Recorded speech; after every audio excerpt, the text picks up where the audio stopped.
my topic of discussion was part D of the topics we're supposed to choose. We're supposed to choose 10 of them, and I chose part D, which was care for the environment. Please move the next slide, Jerome.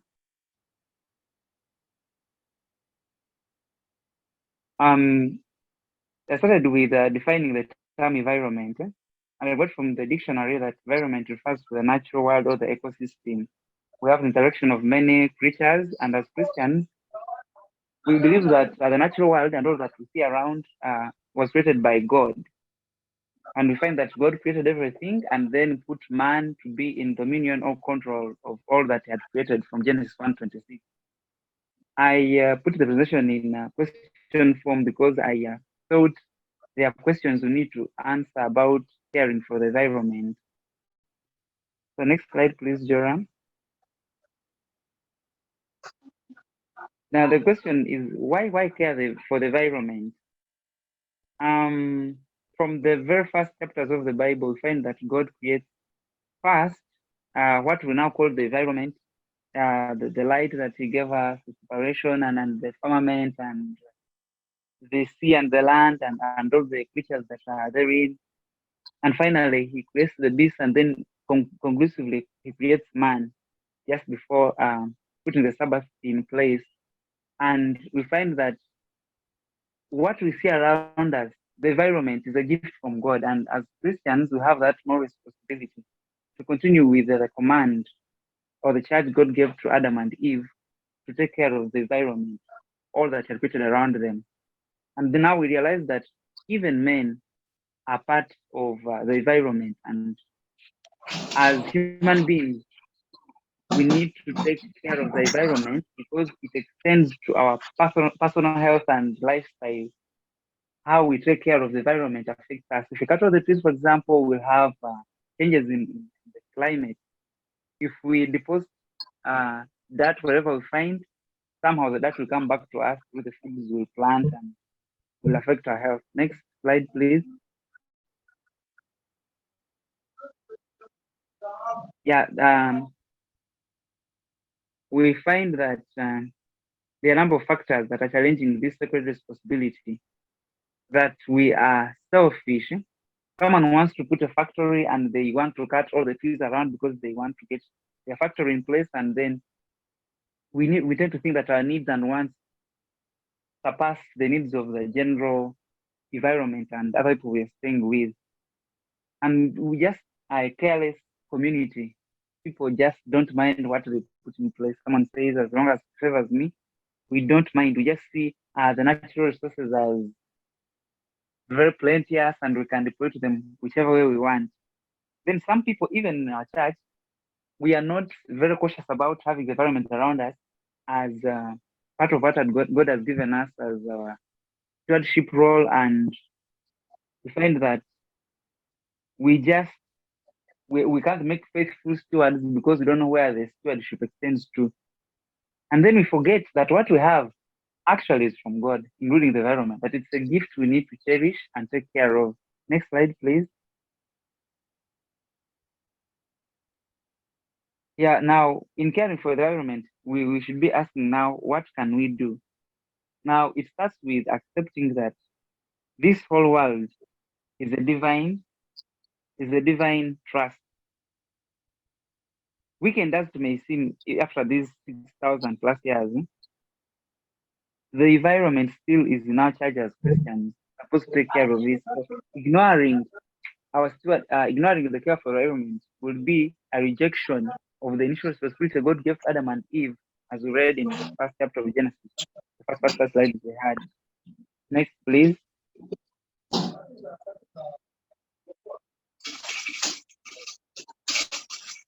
Now we've seen people coming out to be activists for protecting the environment, and they tell us that you're supposed to take care of the environment because global warming and the others. But we know that we may not all have the same voice. Maybe I may not have the same voice as our brother Emma, who would be well exposed to the public, but we can, just take charge of what is in our reach. If you have a home, you can choose to maybe collect all the garbage or burn it or deposit a certain way.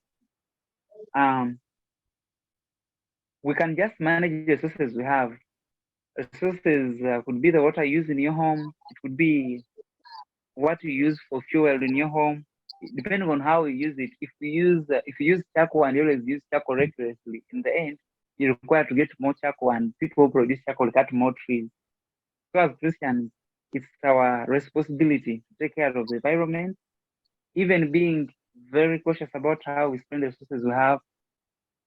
If you have many trees, doesn't mean that you can cut all of them, because anyway they are yours and you can get people buying them. You can choose to keep them to protect the environment. And then we can also extend now as leaders in church or leaders in training, we can extend this same knowledge. We don't see many people coming to the pulpit to tell us to take care of the environment, maybe if it's the Christian Sabbath, but we can very cautiously tell members that it's our Christian charge to take care of the environment. Next slide, please.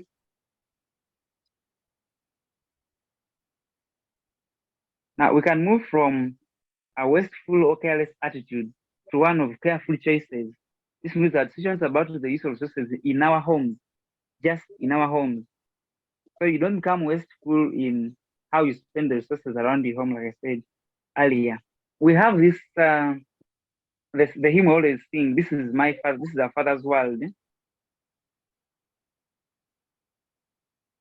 What do our lives and how we live and how we take care of the environment show? Did you know that being a Christian entails also taking care of the animals you have, caring for them in a way that you can still portray God's image?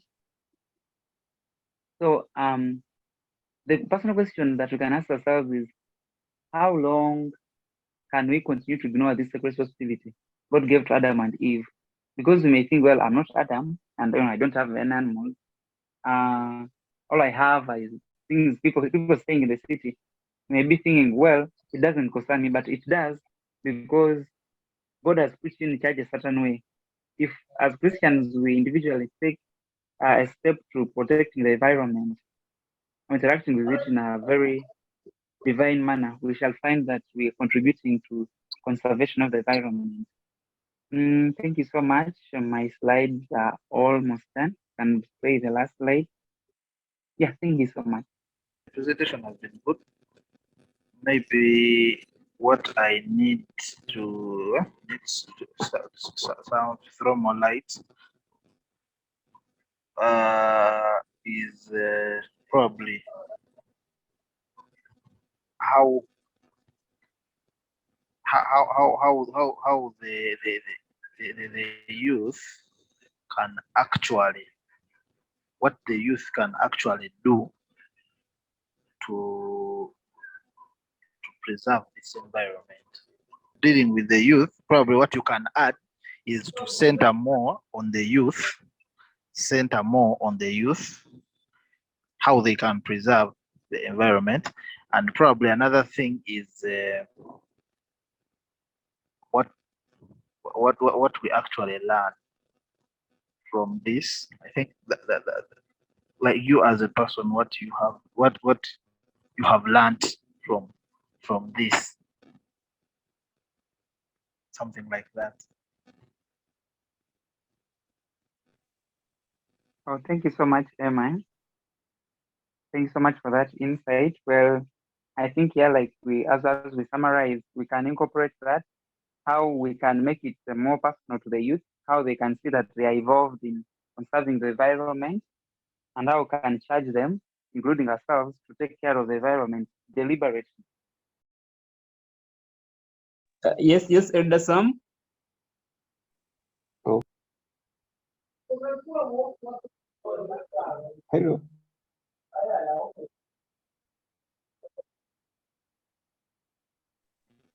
Yes, Elder Sam, we are listening. Can you speak? Am I clear? Hello. Yes, you're clear. Yes, you're clear. Thanks, Pious, for the nice presentation. Yeah, it has really been so nice. Now, my concern is, as a senior youth leader, is this topic relevant to our local church? That is Mobs, Banda, and Chambogo. If it is so, can it be put into practical? Is it practical? If it is practical, you as a senior youth leader, what is your plan to see that this topic can be put into practice so that if someone steps in at Chambogo or Mosda or Banda, he can come to a learn how to preserve or how to care for environment. The other one is about, can we improve the environment? Thanks.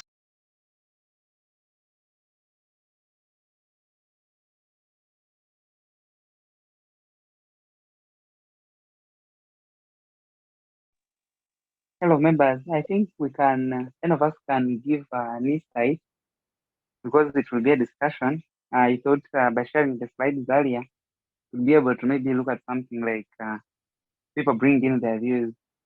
I think the environment can be improved if we are very deliberate. We can switch, for example, we can encourage people to use friendly means, for example, of fuel. Church members, if we advocate for, say, we can move, for example, there's a move by the government to give gas cylinders. I've heard people talk about it if it works. So as yes, you can move such a motion ahead and encourage people to get the cylinders so that in the end, we shall not be among the people consuming most of the depletable natural resources.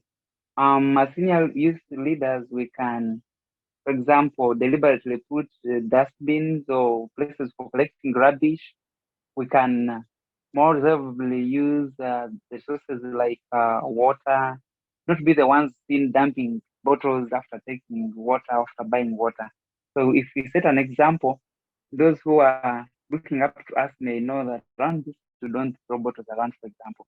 And thereby we can preserve the environment, among other means.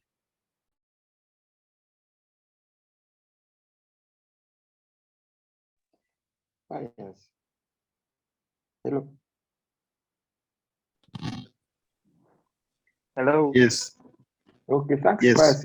My concern is I don't want us to push this topic too far from our local church, because basically, before we go to the other people, to the environment, we need to first focus at our church, local churches.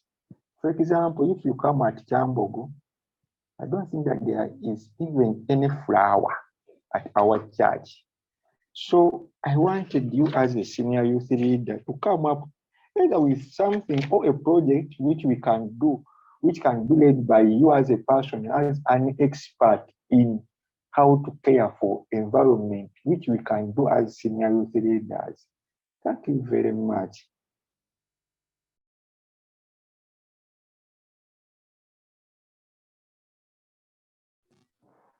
Thank you, Instructor Sam.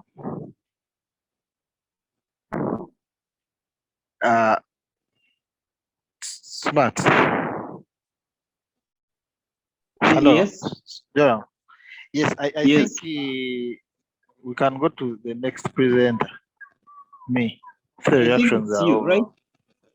Yeah, I don't know if you can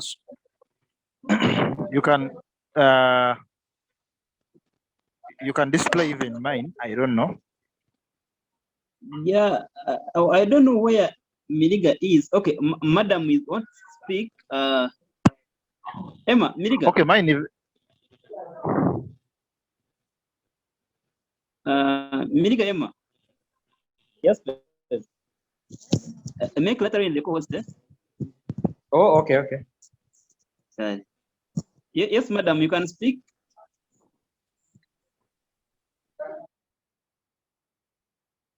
Madam Maureen. I see your hand is. I wanted, yes, I want to thank Pious for the presentation, but I also want to add my concerns to what the instructors have raised.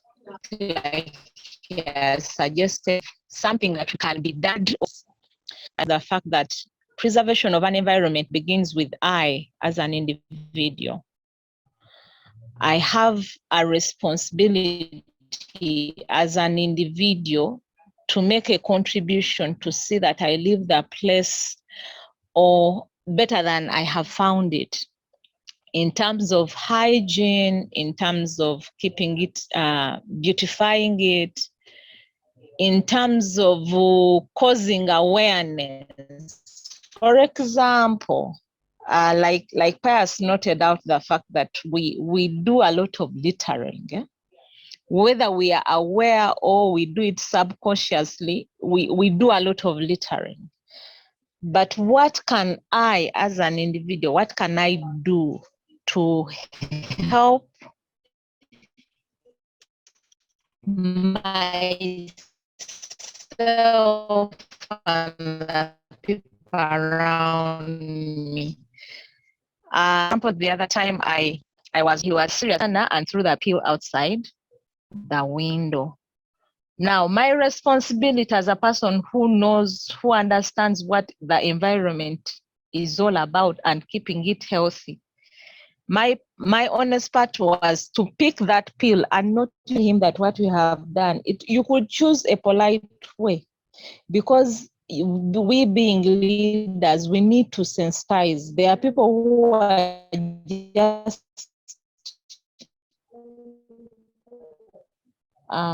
either they know what they are doing or they don't options to the environment around them. So I picked that pill.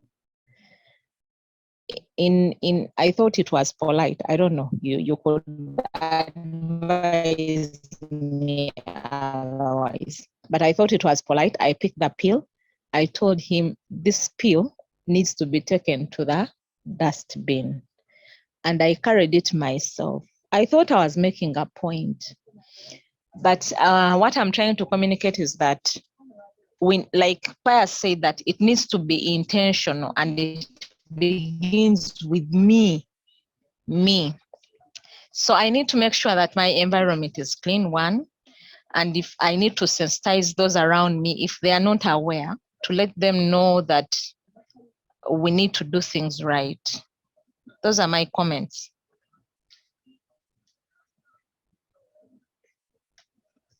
Okay, thank you.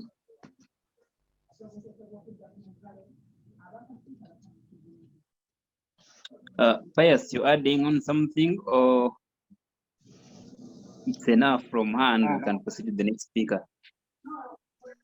Yeah, I'm grateful for the comments from the instructors and the members. Okay. I think as FY class for this year, we can do something a little bit around church, like beautifying church, or soliciting for money, or buying the dustbin, or having a campaign around church. Can get a Sabbath where we are promoting maybe creation Sabbath next year, where we're promoting, or even not next year. We can ask for Sabbath during the quarter, and we sensitize members about the duty and our responsibility of taking care of the environment deliberately and starting from an individual level. Okay. Thank you so much. Okay, you're welcome. Emma, I think there you go. Okay. Okay.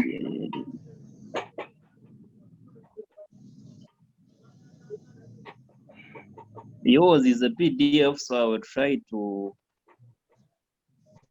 use the. I think we shall start. Mine is from, there. Yeah. Guys, are we able to see? Can you see from your screen? You can read the words. Yeah. Or they are still small. Yeah. Increase a little more. Increase a little more. Okay. There. Yeah. There. Okay.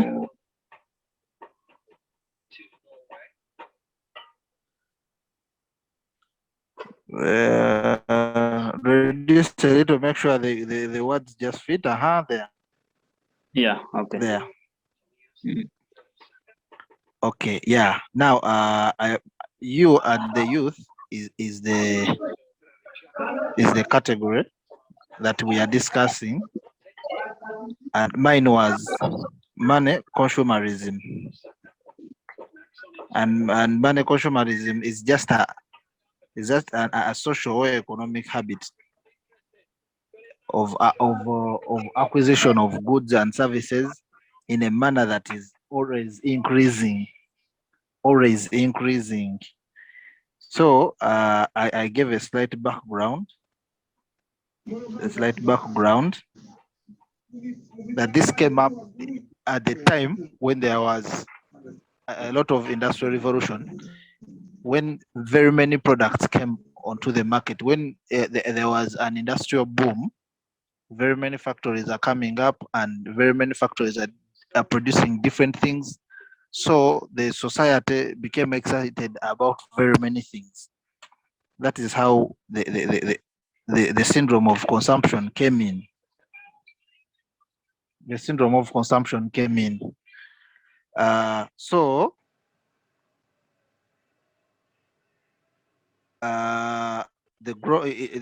This has been perpetuated by the middle income earners. Middle income earners have that character of spending. Many of the middle income status people are us who have just started earning, and we are excited about money, and we are excited about everything because we have started earning. So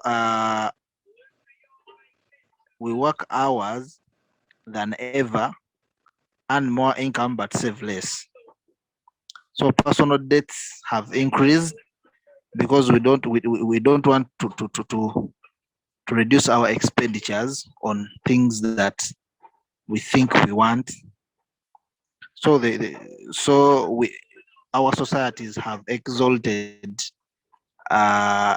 spending.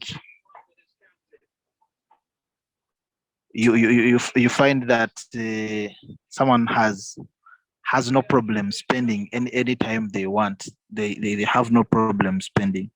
So a certain man called Will Rogers said, too many people spend money they haven't earned to buy things they don't want, but to impress people they don't like. You know, like this is what some people are doing. They want to buy a car. Someone buys a car just to show people that he can really buy a car, or to show people that he's gone a certain level. He has bought a car. So let us go down to types of consumerism. Joram, can you please scroll? Yeah. Loyal. These people are loyal about a certain product, and they can literally they cannot live without buying such a product. They spend on it unconditionally. They don't want to ask anything, but they feel they just have to spend on it. For example, some people are probably addicted to milk, or to some are addicted to internet data. So they don't care. They are left with only 1,000 in their pocket. They really feel they just have to buy data, Then impulse. Now here the consumers have specific products.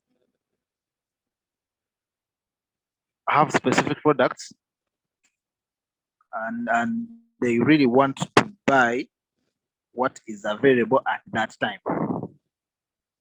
So they are too receptive to recommendation of any product, and want to have a feeling of all products on the market. Now these ones have a very big challenge. These ones have a challenge that for them, at the time when the product has come in, they want to buy it and they are so excited to buy a new product. So they don't care whether they need the product or they don't need it. For them, they just buy. They just buy. So if you recommend it to them, if you recommend to them a product, they buy. They just buy. Another category is the bargain based. For them, they think that they can buy anything as long as they bargain. And such people always want to take advantage of low price commodities, forgetting that however much you think the product is at a low price, you may not really need to spend on it at that time. So these such bargain, their consumption always depends primarily on the markdowns. They really look at the Jumia Friday. For example, Jumia Friday, the prices are down. Wherever they see the price has gone down, they get excited. Or wherever they find that they can bargain, they really get excited and buy, even if they don't need. So another one is need based. This one is need based. When they see that they really need the product, they go and buy it. They don't question, and they always have justifiable reasons why they want to buy the product. For example, there's a saying these days that when you have a family, you have to buy a car. You know, when you have a family, probably a wife and one kid or two, you must have a car. You know, they always justify that, even when you don't need it, when you cannot maintain it, you know. So another one is wandering consumers. Now, these ones always are not sure what they want to buy. So they end up buying a lot. So when such people, when they go for shopping, they forget that they forget what they really need. So they go and what excites them is what they buy. They go, they don't know exactly what they want to go back home with. But how can we stop this? How can we stop this? So Joram can go slow, go down. Yeah, go down.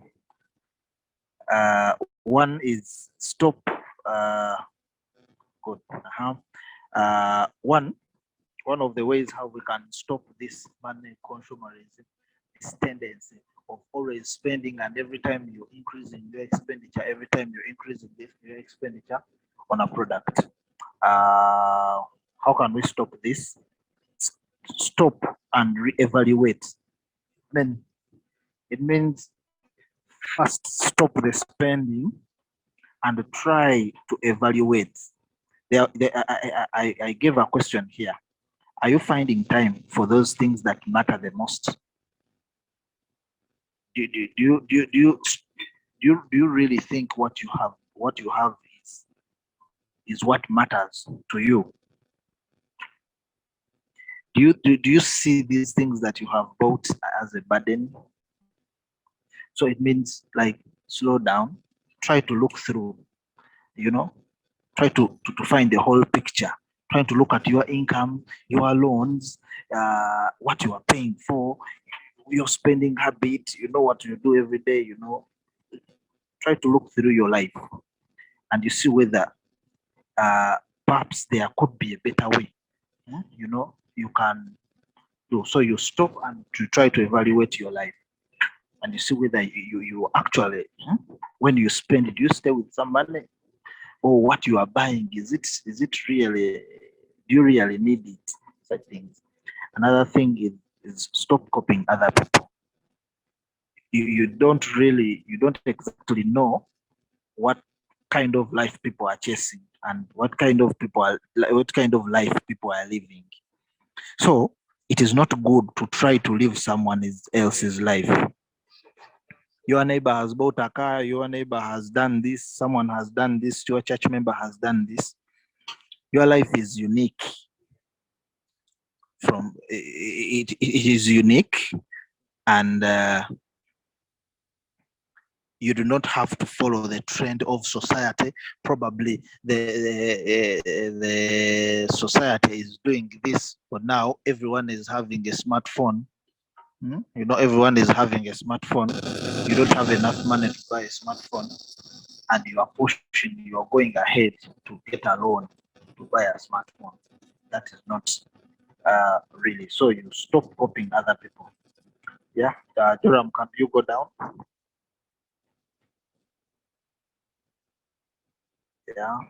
Yeah, good. Uh, Understand your weakness. We have weaknesses. There are people when there are people, every time someone excites you, you give them money. Every time says, you know what, man, you're looking good. Tomorrow you buy a new shoe. You look good in new shoes. You go and buy. You know, sometimes sadness, emotions. Probably you have fallen in a relationship, and you want to give it all. You spend everything on her or on him. Some of those things, like those ones, if you really understand your weakness, that my weakness is when a lady asks money from me, I just give. Realize your problem and find a solution for your problem. Either it's run away from you run away from those things that really bring your emotions to spend. Look down into your motivations.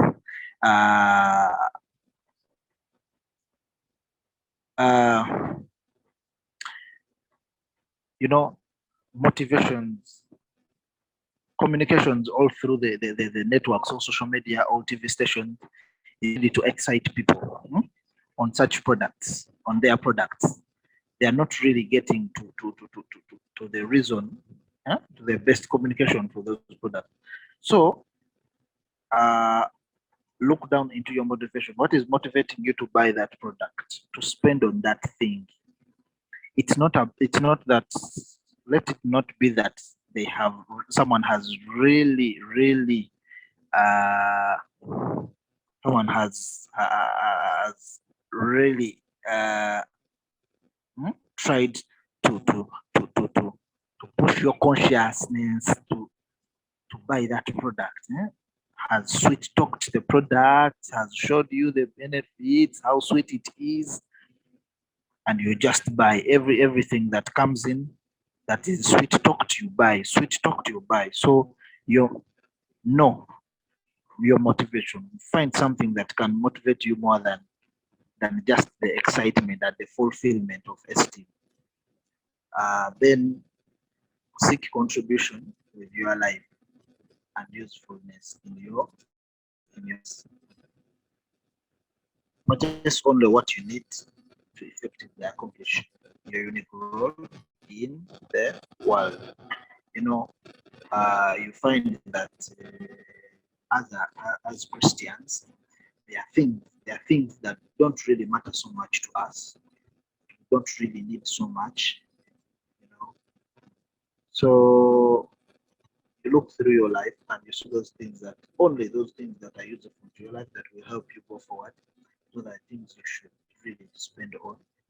Then count the hidden cost of each purchase. Sometimes this one means that you might purchase something, but there are hidden costs behind it. For example, buying a car. You buy a car needs maintenance, it needs fueling, it needs things like that. So you might be excited with the beauty of the car when you have money to buy the car, but there are other costs related to the car. So test your limits. Sometimes you need to challenge yourself and say, I'm going to take 5 days without spending. I'm going to take like 3 months without spending on clothing. I'm going to take like 30, like 30 days without spending on such and such a thing. You put limits to yourself, and in the long run, you will see yourself going through. Then give more things away. Learn to accept. Giving more things away literally means learn to accept that this I don't need. This I don't need. You let it be. You let it go. You let it go. If you're not good in sports, if you don't do sports, why buy? You're not good in football. Why buy football boots and keep them? So some of those things you let them go, however good it looks. Then be more of what makes you happy. I think this one is the last one. Scroll and I say, yeah, it is the last one. Be more of what makes you happy. Focus on what is really going to change your that is going to change your status of life, your way of living, something that is going to make you happy, and something that is going to make you feel comfortable. Focus more on that. As in my conclusion, this is a benchmark of the growth of the youth. Take caution and control your expenditures. Manage your income and ensure you up your game. So this is a challenge in many of our youth, mostly to those who have a tendency of showbiz, tendency of who want to show to show off here and there. So if we actually realize this problem, we shall find more youth growing financially and can really sustain themselves for a long time.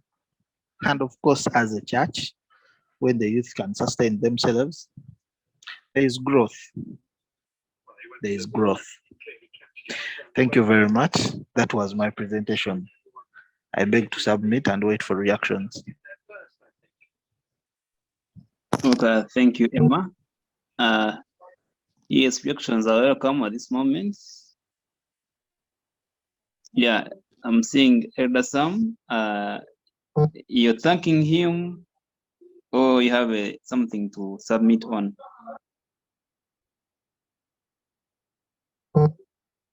Yes, Pious. You can give in your submission. Thank you so much, Lukwago, for that beautiful presentation. I think also we can incorporate our stewardship as Christians as part of the way we spend money. I read in a book, 40 Days to a More Generous Life. The author says one way to cut our costs is to give more with tithes and offerings. I think the youth need to know that not all the money is for spending. So if you have money and you should spend it, a better way of spending it is returning it back to the Lord. If you return more money, you find that you have money which is enough for your basic needs. And in the long run, you train yourself to only focus on what matters. So I think we need to see how we can zero it down to the application part also in the spiritual aspect of us being stewards. Thank you so much. Okay, you're welcome. Any other comment, supplement to Emma's presentation? Yes, yeah, thank you. Elder. Yes, Elder. Yes, thank you, Brother Joram. Thank you, Pious and Emma for those presentations. I've been following closely, and also thanks to Elder Sam and Instructor Maureen.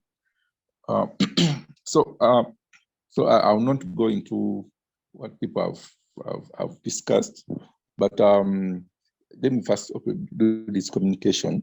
So from today's presentation, I think we want to choose one person from what they've shared who will present on Sabbath. On Sabbath, we have a slot. We have like an hour, and that hour is dedicated for the youth to have a topic. We're given a chance to choose any topic we can discuss with the church.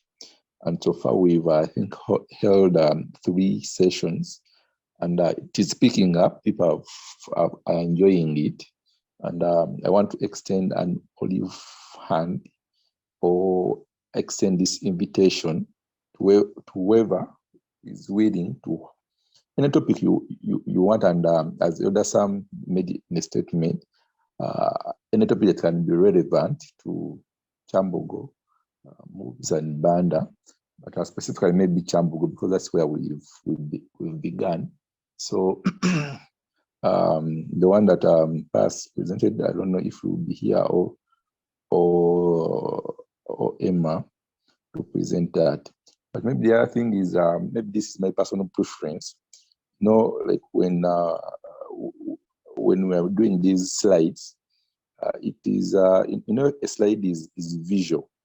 So it is, when you're doing the slide, kindly put as many pictures as you can. It is I don't remember who said that the picture speaks 1,000 words. 1,000 words. So you actually may have your notes. You have your notes. There's a section for the notes. You can even present on pictures and just explain. But of course, that is okay, extreme. But kindly try to include pictures so that whenever you're presenting, people who get distracted can easily follow, and people who are visual, like me, can also follow. Thank you. Thank you, Elder, and thank you for that submission. It's been really, insightful. I think these were the only speakers we had for today. Yes, Madam Maureen, can unmute yourself. Want to Instructor Emma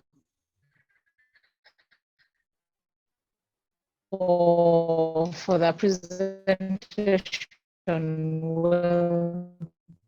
well laid out. I just wanted to add in a little bit on what he has given us. But I should to emphasize that because when we do it, it helps us to budget for what we have.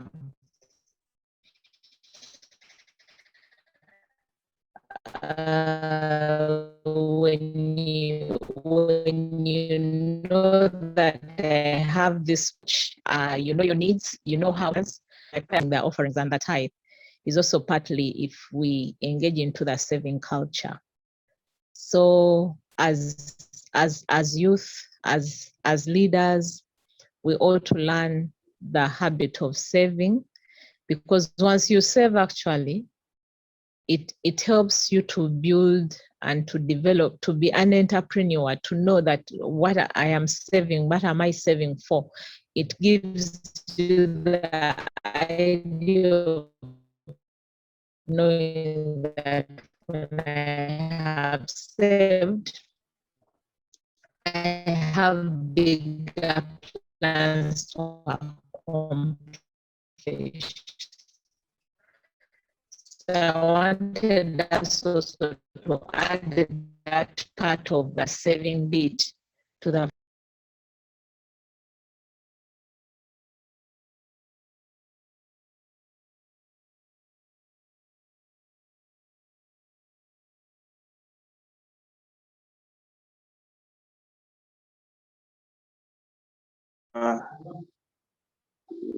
Yes, Oh, I we have think lost. We have lost.